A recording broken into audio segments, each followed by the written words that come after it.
He right now, his on base percentage is 583. Hello, Railcats fans, and welcome back to another edition of the Railcats Talk Podcast. I'm your host, Kyle Savetic, and we've done it. We've exceeded expectations, like I said in last podcast. We get the one win that's meeting the goal. You get two wins that's exceeding the expectations. Not the eye turner or the head turner, but nonetheless, we got the two wins. We're now 4-2, basically tied at first for the East, but it's not confirmed because if you go to Point Streak, which is like basically the main hub that the American Association uses for all their stat purposes and stuff like that, the game ended at like 1:30ish. It's still technically live on Point Streak. So the standings aren't updated. The score is there, but the stats aren't finalized. So yeah, there's that. There's that issue, I guess, but it's not that big of a deal. We know what happened. We win, so on and so forth. We get the rubber match. We win the series, two series in a row, something that did not happen last year whatsoever. I will take, if you're telling me that we're going to win two games and lose a game, I will take that. It's above 500. I'm going to take that, right? Take that all day, every day, and just kind of roll with it. What is that, like 75 and 25? I don't know how to do the math on that one. 60-40. I don't remember. I'm terrible at math. Not off the top of my head. I ain't gonna worry about doing the math. All I know is that it would be a pretty good record, right? That's all that matters. So Kansas City Monarchs, the top team from last year, obviously they didn't win the Miles Cup, but they were the top team in the standings. Goes down in a blaze of flames, and the Railcats here. I was afraid that this was going to be a Railcats team that was going to completely dominate or completely get dominated. And in today's rubber match game, they proved that they could dominate, falter, come back, and win. I'll get obviously into that game, but I'm going to get through. I'm not going to have a full breakdown of all three games, just kind of a gist of it, just because I missed 2 out of 3 games. And just by going over looking at the stats and stuff, I'm not going to have an in-depth breakdown because I don't want to fully not talk, I don't want to be like we just fully talk about not knowing exactly how everything kind of plays out and this and that. I'll obviously have the highlight. I think I already have the first game up, highlighted, the highlight film. I'll get yesterday's game and today, hopefully by today, because I might have a busy weekend. I'll be gone Friday and Saturday. I'll be back Sunday. But I have my nephew's birthday party that I have to go to, so I'm leaving Friday night-ish, so I may miss another game or two in a row, which kind of sucks, but it's just how the schedule falls, and, this is a hobby, not a job, so, sometimes I gotta roll with the punches, and it's just gonna be one of those, so I'll do my best to make sure that I give it my all and get what I've been planning out there for everyone to get done and through, so. Go ahead and going into the first game of the series, I think looking after the first inning, I thought John Sheeks pitched very well, and then Kansas City just kind of dominated after that. I mean, it was a 10-4 loss. They scored 2 in the second, 2 in the third, 1 in the sixth, 2 in the eighth, 3 in the ninth. I'll kind of get a bit into the bullpen issue in this game of, like the game was kind of out of hand. And I think at this point, Lamar Rogers is just going to, when the game's out of hand, he's just going to throw a couple people in there to see what they're going to do and if they're going to succeed or sink and make their decisions from there. But I think the starting rotation is basically set for right now. Obviously Edward Cuello pitched today. Harrison Francis is probably going to pitch tomorrow. You'll probably have Chris Irwin, John Sheeks, Julio Vivas. Very impressed with him. Obviously, I'll get more into that game there. Maybe the only other switch I would make is maybe, obviously just one start, one game, but just the way he pitched, I would probably flip Sheeks and Vivas, but we'll see how it kind of plays out. Also, big news, I forgot that the All-Star game announced in Milwaukee. I think a lot of us fans were kind of disappointed that it wasn't announced sooner, but I'll get into that one after I get through everything else. But I know I keep jumping off track here, but I get one thing pops in my head, and if I don't say it, I'm probably gonna forget it. John Cheeks gets the loss here in this game, so we're going in and talking with Chuck yesterday, which was a good conversation to have. I enjoyed that conversation very well, very much, very intuitive, just talking about the game and the Railcats. I know that he gets a lot of inside just being a host family member and stuff like that, which is always really cool to kind of have that connection. But looking at around the league in Kansas City, I didn't realize how good the Sioux City Explorers are actually going to be this year. I mean, I don't know exactly what it's looking right now, but I mean they're going to be a good team. I think they have a lot of good pieces. The West is going to be very difficult. The East is going to be difficult, but I think the West is like wide open, but it's not fully wide. I mean, you can pick a handful of teams and be like, yeah, I don't really think so.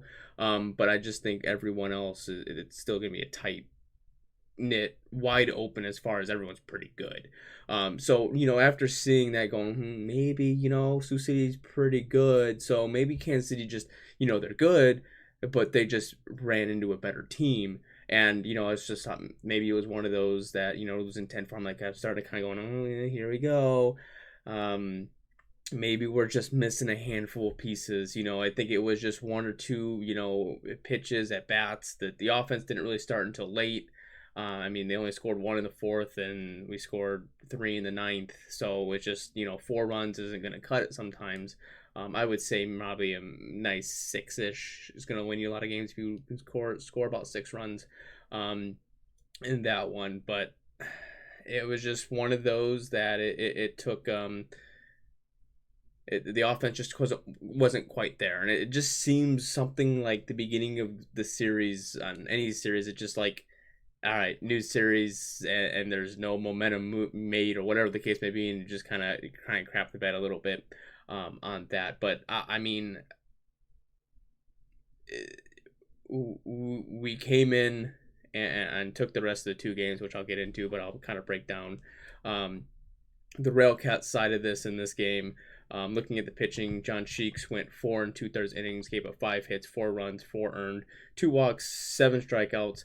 Like I said, it really was that one inning that it was often an error. I don't know if that was on Cheeks, which they were all earned, so it was one of those.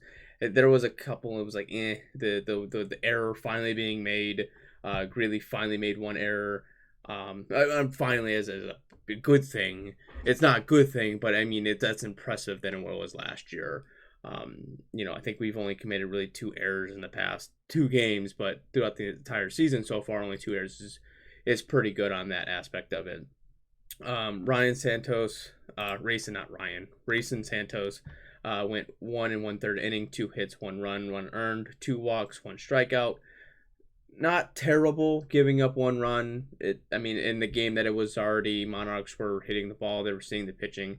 Adi Nunez gives up 6 hits, 2 runs, 2 earns, 1 walk, 2 strikeouts. Yohan Valdez, 1 1/3 innings, 3 hits, 3 runs, 3 earned, 2 walks, 2 strikeouts. I know Rayson pitched today, but it's looking like Nunez and Valdez is when it's not really that the game is kind of broken open to a certain extent. It looks like they're going to be those inning eaters. They haven't really fully impressed me quite yet. It's still early, and I think there's a bit of a disagreement amongst the fan. Not like a disagreement amongst the fans, but a disagreement with Lamar Rogers letting Medina go in that aspect of it. And giving a shot at one of these 2 players. But talking with Chuck about it yesterday, we were talking about it, and I think it was just sometimes you know what a guy's going to give you, and you may not fully like that, so you'll take your chances with someone else and throw crap against the wall and see if it sticks. Me personally, I would rather know what I have and deal with that. I think that's how you build a good core of players, a good team, because then you know what you have. And the people that you're so about, those are the people you can kind of replace. I mean, you give them like I said, this league is very, you have a very thin rope, right? And sometimes one mistake or two mistakes can, all right, you're done, next person in, kind of keep rotating that around. Now, you may not get that so much in the beginning of the year right now because affiliated ball is taking a lot of players. Some players are going to get cut, and then other teams are going to, so it'll probably trickle down, throughout the rest of the season. But it's one of those, like, if you're not starting to prove yourself now, you're very, very thin on what you have going on. And I right now, I think Adi Nunez and Yohan Valdez are those two that the rope is getting shorter and shorter and thinner and thinner on that aspect of it. But, maybe they turn things around. We'll see. Looking at batting wise, Woodworth went 3 for 5. He has been playing very well. He's been playing his normal, consistent, under the radar, but I think the league has really taken a look at him and his defensive abilities. He's played very well in the field. He has just been very outstanding. He is probably right now the top, in my eyes right now, one of the top players in the Railcats organization right now. I mean, you can't forget about Francisco Del Valle. He's done very well offensively. Gio Diaz has impressed me very, very much as well. Thank goodness he got a hit yesterday. It's well deserved. And I can't wait to look at his on base stats. It's just it's crazy to me. But I mean, I think you're getting people to contribute. Daniel Nguyen went 2 for 4. One walk, 2 strikeouts. He's still doing very well. Jesus Mariaga went 0 for 3 with a walk, scored 1-1. Tapia, went 1 for 4, 1 run, 1 RBI. Big at bat today, getting that was a two run home run to put the Railcats on top. Or was it a 3-run? Maybe it was the 3-run blast. I think they were down by 1. It was the 3-run blast because then, it was a 3-run. Like I said, I really didn't watch the game. I was listening on the radio when I was going to lunch. So, Castillo had a heck of a game yesterday as well. He went 1 for 4, 2 RBIs, 1 run. Now this is the first game that was on Tuesday. Del Valle went 1 hit, 1 for 4, 1 run, 1 RBI, which I believe, Castillo and Valdez both homered in that. Victor Nova went 0 for 4 with 1 strikeout. Sam Abbott went 0 for 2 with 2 strikeouts and 2 walks. Thomas Gridley went 0 for 4 with 2 strikeouts. It was a good game. Well, not a good game as far as a loss, but I think they fought themselves back into the game. But Tapia, Castillo, and Del Valle all had RBIs in that game.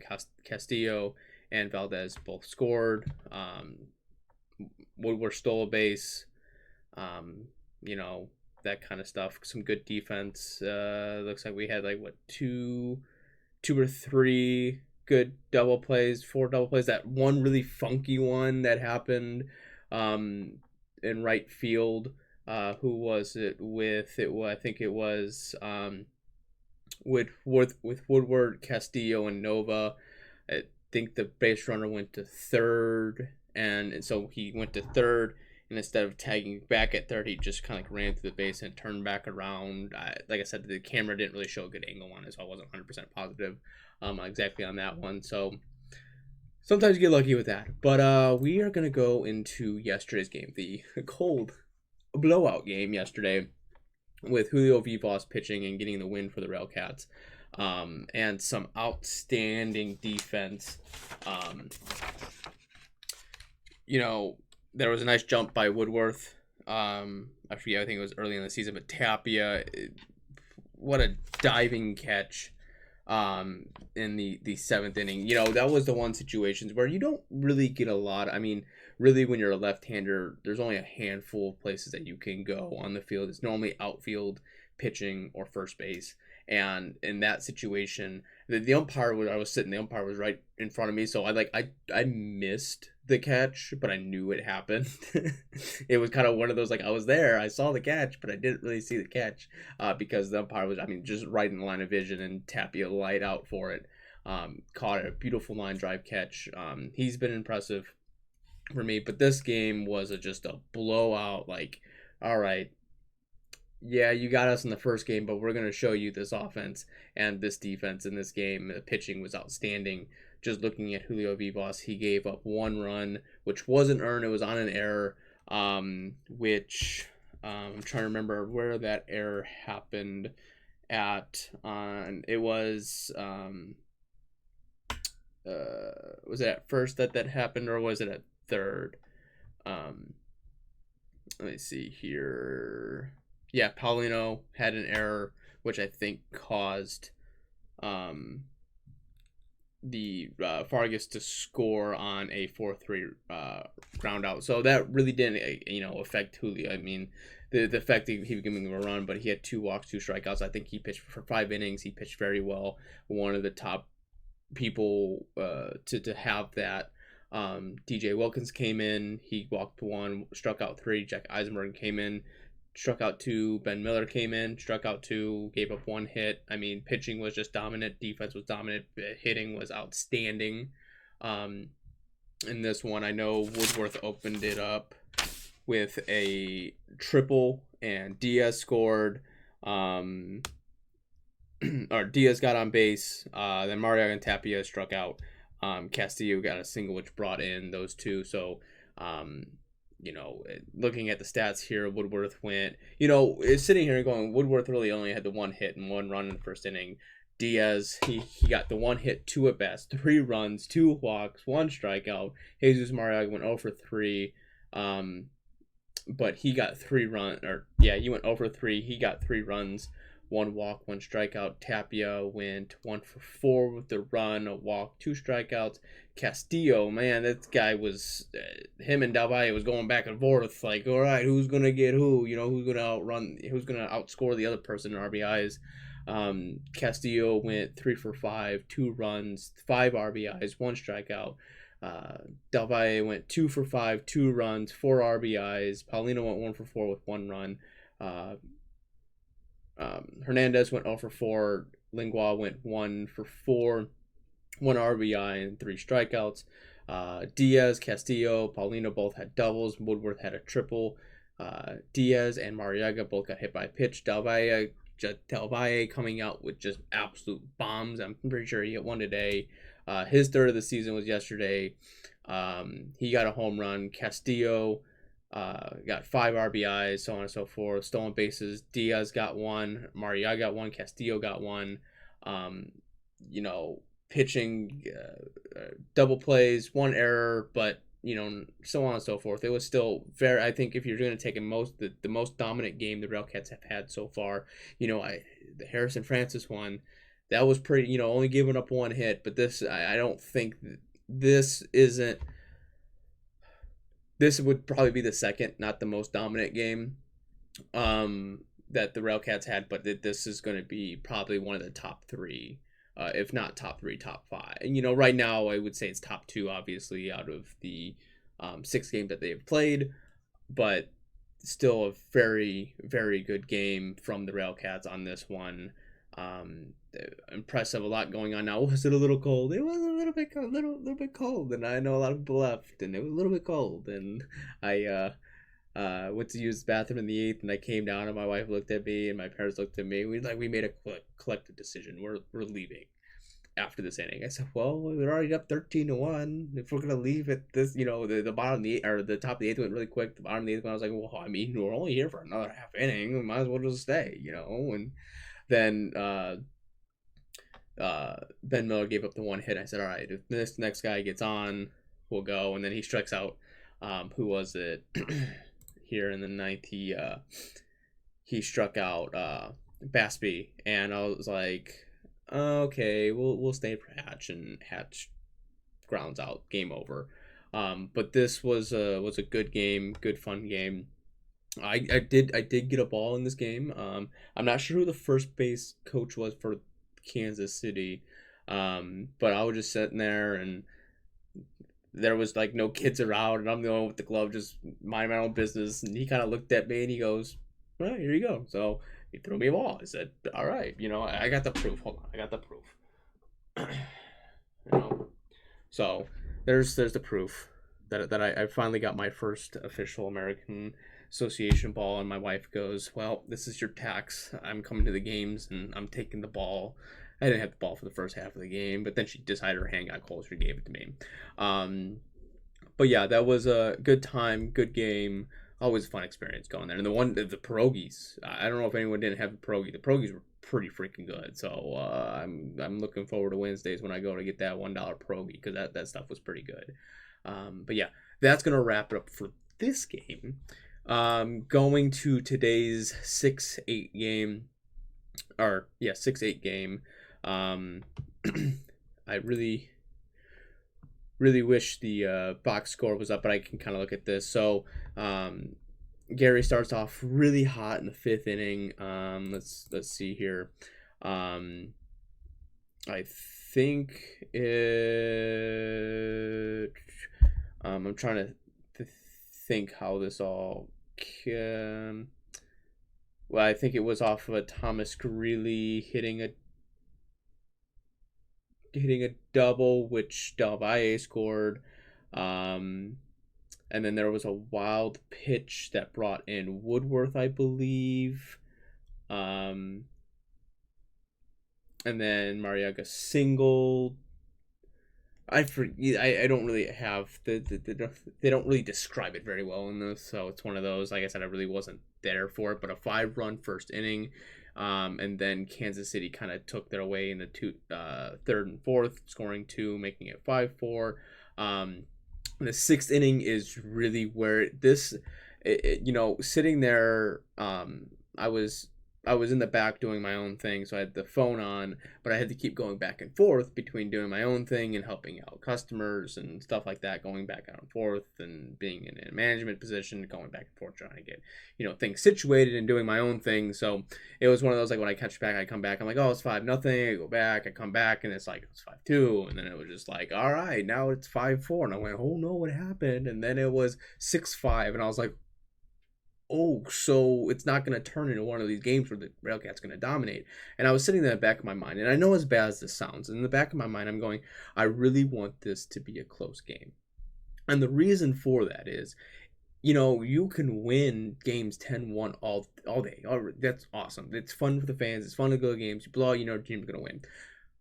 But when it comes down to the nitty gritty of the, especially coming in this series against the Lincoln Saltdogs, you're not going to be able to win games 10-1. When you face Milwaukee, Cleburne, you're not going to blow these teams out. It's just not going to happen. There may be a fluky game here or there, but it's not going to happen. There may be high scoring games. That's not what I'm saying. I'm just saying we can't have the mental collapse like we did last year against Cleburne. I mean, that was a huge series. Those like first 6 games, because the Cleveland were starting to kind of catch a little bit of fire, but the Railcats were steady in what they were doing, and they were dominating Cleburne, and it just kind of all fell apart. I mean, I think it was a 10-0 lead at one point in one of the games, and it turned into a crapshoot. The Railcats lost, and it was just one of those that they just couldn't find their way back, and I think that they found their way back in this game. Coming over, I think they have those clutch players that they might have been missing last year that are going to come up in big situations. They're going to get walks or hit by pitch. They're going to get on base. They're going to give you something. So for them to commit 2 errors in this game and to be able to win, it is really good for this team and their confidence. And this is just something that you needed to see from them. And I know Matt Leon came in and he closed the door on Kansas City, and this is why we got him. This is, yes, Walraven is went to the Frontier League the Frontier League, and is, closer to home, this and that. And we got a good quality player. You know what? We got a good quality player, and that's the quality that we need to see, is him being able to close a game out. I don't know his official stats line, because Point Streak hasn't updated, so I'm not 100% positive on it. But I know he came in and finished the game out, closed the door Didn't give up a run, and that's the big part here. And these are the games you're gonna kind of go back on, like, this is what we didn't have last year. We didn't win these close games. We didn't close out these games because the bullpen wasn't. You had Phillips came in, Eisenbarger came in again. Rayson Santos came and pitched 2 innings, had 3 strikeouts, gave up only 1 hit. So I mean that was a better game for Rayson. And then Matt Leon, I know he came in, but there's no stats there. But just being able to come close the door, yeah, maybe Aaron Phillips didn't have the best, but I don't think Edward Cuello had the best either. Giving up the 4 runs. But he's going to get, if Edward Cuello is going to if he's going to give you 4 or 5 innings, you want to see it more 5, 6, or 6 and 7 innings, and only going to give up 4 or 5 runs. That's manageable to a certain extent. But being able to you give up the lead, you get it back. That was that's what you need. I think that's what it was. Tapia hit the home run to tie it up. Actually, I need to see it play by play because doing it just scoring doesn't really help me. So let's just run this through and make sense here. So Lingual comes up first. He doubles. Then Woodworth advances on a single. Diaz advances, gets hit by a pitch. Mariaga flew out. See, this is not making any sense to me because... No, it didn't. Yeah, because if Diaz got on, how... That would have been a grand slam, and it wasn't a grand slam. It was only...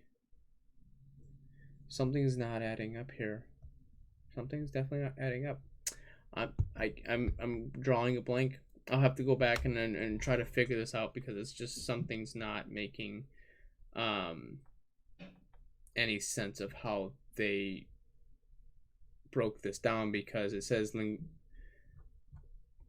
or did it go the other way around? No, Woodworth batted, then something's not. This is literally how this is how it's set up. So Woodworth hits a single. Diaz gets hit by a pitch. Mariaga flew out. Tapia hits a home run.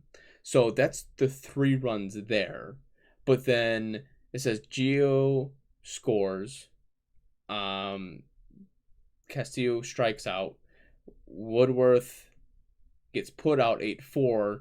And then Woodworth advances on a stolen base, and Lingual scores. They something's just not adding up in the situation. But something's just not adding up. I don't know what it is. I forgot what it was, but I know Tapia hit the home run that really sent it.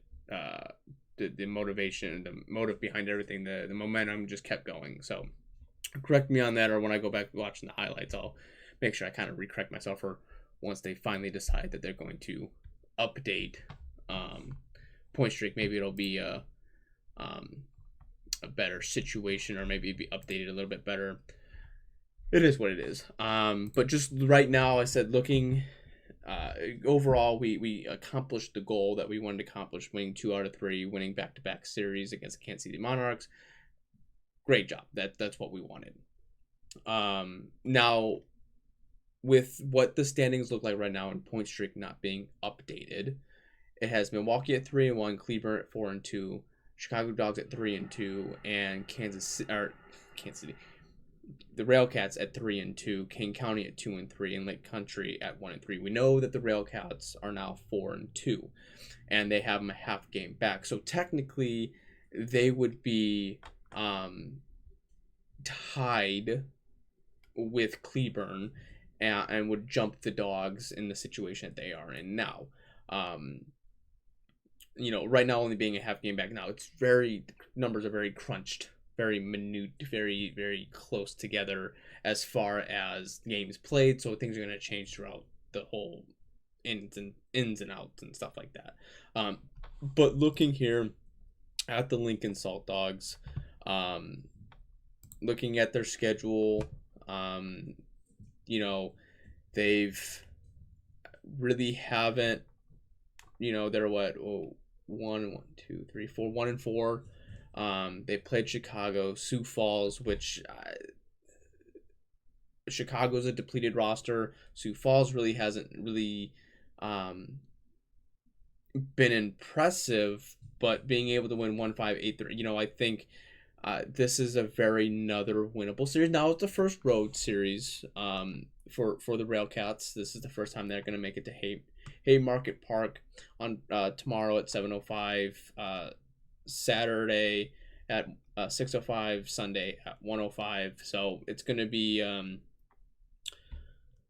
different as far as a road. So it's going to be a different experience on that aspect of it. So keep that in mind. Road game, they're going to be the first travel. I think this is a good also bonding experience for the Railcats in that situation. But just looking at some of their tops here, Zerber is batting a 400, Tucci's batting a 333, Samson's is batting a 304, Takis is batting a 286, Ramskin is batting a 286, Panis 278, Divine 278, Goodhart 278, Anderson 211, and Miller has nothing.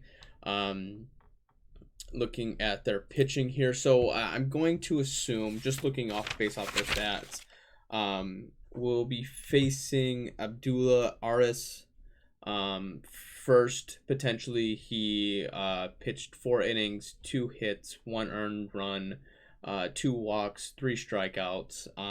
Game 2, probably Josh Roeder, which he pitched 3 2/3 innings, gave up 6 hits, 4 run, all earned, 4 walks. In that loss, John Besdick, think will be the next guy that we'll see. He went 4 innings, gave up 1 hit, 2 runs, both earned, 3 walks, 6 strikeouts. Just looking based on those numbers, I think maybe, we're going to see their top half of the rotation. So it's going to be good. They're going to see the 2 top halves, or the Harrison. They're going to see Harrison Francis, Chris Irwin, and John Sheeks is probably who they're going to see in this series. Like I said, we take it. I want to see us take 2 out of 3 against Lincoln just based on Lincoln's record. But being away, if we can get 1 out of 3, just the 1, put us back at 500, which is fine. I want to see 2 out of 3. A nice sweep would be nice to kind of put the little cushion in between being above 500 and so on and so forth. But I'm going to set the goal. The expectation is 1 and 3. To exceed that expectation for me would be 2 out of 3. The same thing with Kansas City, just because on the road and I'm not familiar with Lincoln fully yet. On that situation, I think I'll make the more predictions towards the East when we face them and we see them multiple times in that aspect of it. So that's Lincoln for you. Looking at the Railcats stats right now, for batting averages right now, it's going to go LG Castillo at 381, Woodworth at 333, Lingual at 313, Davai at 300, Mario at 278, Tapia at 263, Abbott at 222, Paulino at 167, Diaz at 167, Greeley at 125, Nova at 125, and Hernandez at nothing. He hasn't gotten a hit yet. Looking at runs scored, Diaz has 7, Mariaga has 7. I want you to just keep this in the back of your mind before I get to the on-base percentage here. He is batting a 165 and has 7 runs scored. Just put that in mind. Just put that in your head. Mariaga is at 7 runs, Tapia is at 5, Del Valle is at 5, Lingual is at 5, Woodward's at 3, Castillo's at 3, Paulino at 2, Abbott at 1. Most hits on the team right now is LG Castillo at 8, Woodworth 7, Del Valle at 6, Lingual and Tapia and Mariaga all at 5, Paulino at 2, and Abbott at 2, Greeley, Diaz, and Nova all at 1. Doubles, Mariaga leads the team in 3, Paulino and Castillo at 2, Lingual, Tapia, and Diaz all at 1. And Woodworth leads the team, and no one else has a triple except Woodworth. Home runs, Del Valle, Del Valle has 3. He is on a terror with the home run ball. And Castillo here at 1. And then I know, Paulie, you asked for me to break down the video from yesterday to see if Del Valle's home run hit the top of the fence or the concrete, so I'll get to that after this. RBIs, Castillo leads at 8. Castillo leads at 7. Del Valle leads at 8. Mariaga at 6. Lingual at 2. Woodworth, Abbott, and Tapia all at 1. Now, most walks on the team is Diaz, Lingual, Tapia, Abbott, and Mariaga, and Del Valle all at 3. Woodworth, Castillo at 2. Hernandez at 1. Hit by pitch, Diaz, Tapia, and Mariaga all at 2. Lingual at 1.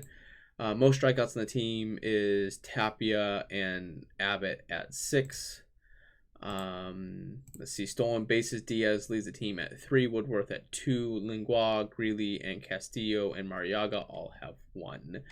Looking at the extended batting stats here, I'm going to the on-base percentage first, because I just want to put this in perspective. The 2 games the Railcats have lost this year, Diaz has not been in the lineup, I don't believe. He, right now, his on-base percentage is 583.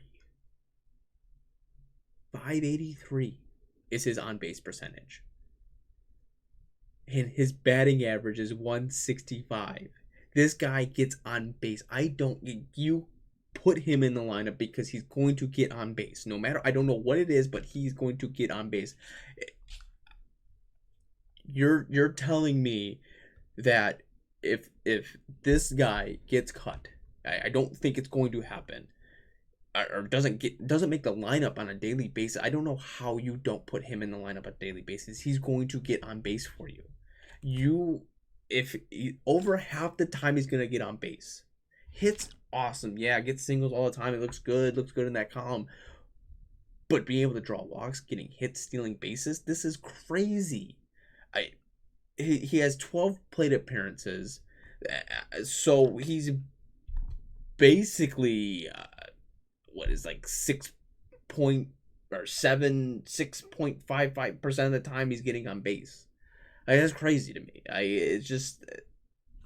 This guy has impressed me, just getting on base in general. Lingual's is on base percentage of 450. Castillo 435. Tapia, Abbott, Mariaga all 417. Del Valle at 391. Woodworth at 375. And I think that's a huge reflection right here on this roster. Something that you didn't see last year. Which, all right, what I'm saying is, so I kind of went through the averages. Most of everyone is either at or above, right, their batting average, and some of it's even doubling over. And just looking at last year, looking at the stats and the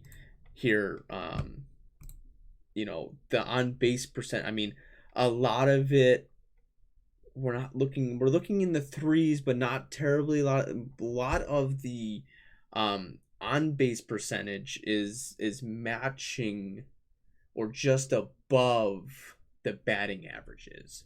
That's the point that I'm trying to get at. Is this? I think this team this year has found ways to get on base and make it. Now, it's still early in the season, obviously, but I'm just saying, when we're up in the 400s and through 6 games, is pretty impressive in my eyes.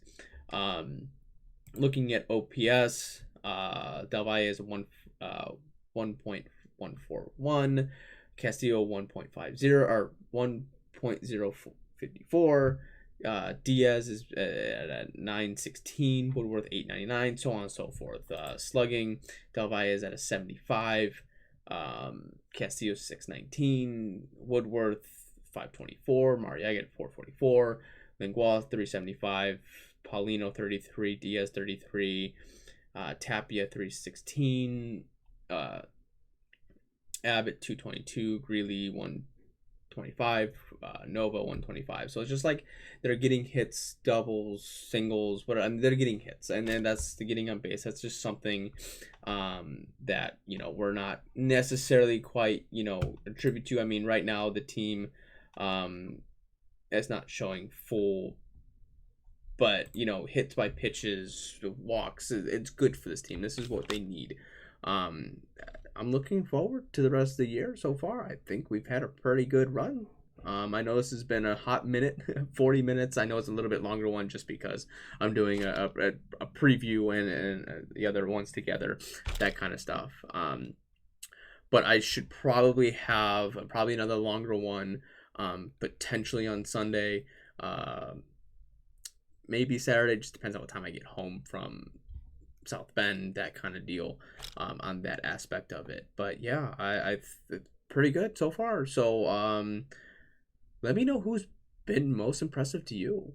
A lot of players on this team, Del Valle, Tapia has been very. Diaz, I think I just have high hopes. I just think the way Diaz plays is, I think that's the style of baseball that I like. So, but I think right now Del Valle is kind of the impressive one on that aspect of it. Castillo's been playing very well. Everyone's been playing very well. So it's hard to really hound on this team necessarily. There's a bit pieces here and there, but nothing too much craziness going on that aspect of it. But I know they lead for a 6-game road trip, and then they're back at home for 6 games. So yeah, it's gonna be a fun one.